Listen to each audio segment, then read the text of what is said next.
একদিন শহরের পার্কে দুই বন্ধু আহমদ এবং সালাহউদ্দিন হঠাৎ দেখা হলো।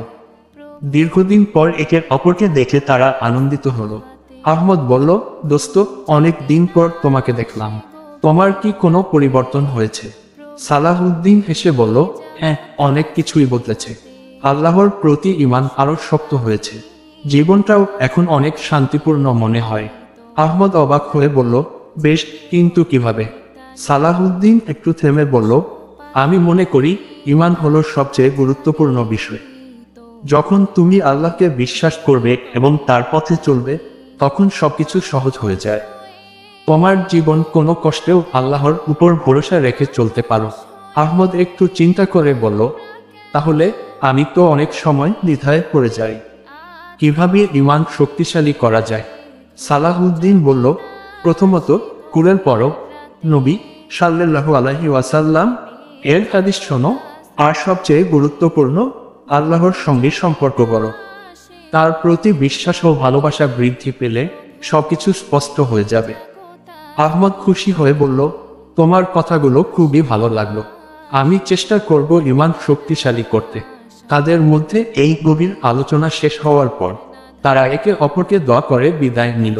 বাতাস, গ্রহ তারা, সাগর নদী, ঝরনা ধারা, পাখিদের কলতানে মিষ্টি সুরে, পাখিদের কলতানে মিষ্টি সুরে, তোমার প্রেমে গে ওঠে জেগে, ঘুম যদি না আসে গভীর রাতে, প্রভুর প্রেমে জাগো তাসবিহাতে, ঘুম যদি না আসে গভীর রাতে, প্রভুর প্রেমে জাগো তাসবিহাতে।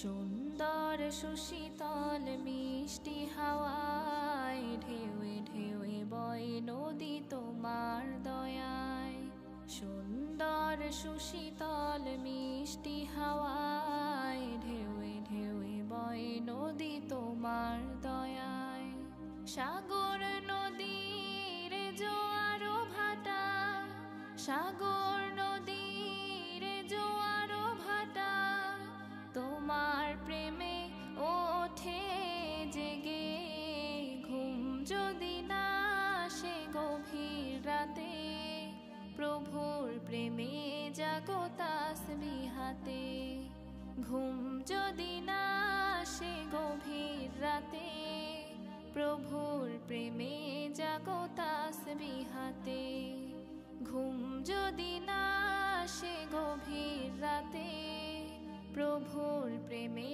জাগো তাসবিহাতে, প্রভুর প্রেমে জাগো তাসবিহাতে।